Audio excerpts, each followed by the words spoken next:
Les maladies les plus courantes ici sont, en premier lieu, c'est le paludisme. Indwara zikunda kwibonekeza ubwa mbere ni malariya, indwara zifatira mu nda nko gucibwamwo kolera, ni ukuvuga indwara zifatiye ku isuku rike.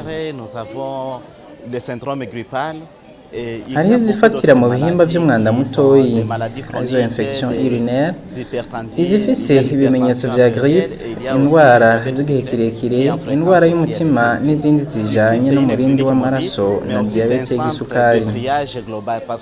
Pour des cas que nous ne pouvons pas prendre en charge, nous sommes en relation avec le district sanitaire et les médecins chefs de district.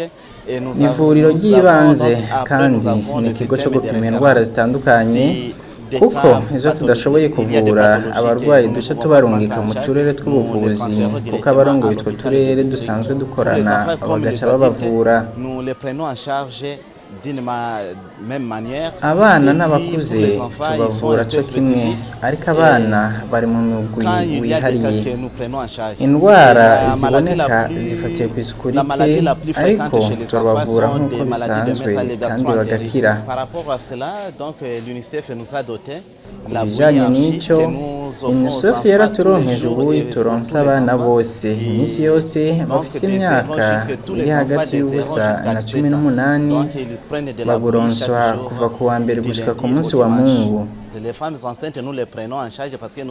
Turafise kandi abakenyezi, hakaba harimwo abibungenze.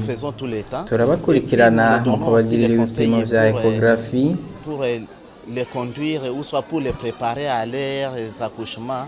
Kandi turabakurikirana umwanya wose biba bikenewe. Turabaha n'impanuro mu kwitegurira ibihe byo kwibaruka, bakurikirana ibimenyetso kugira ahageze bace baja kwa muganga babakurikirane.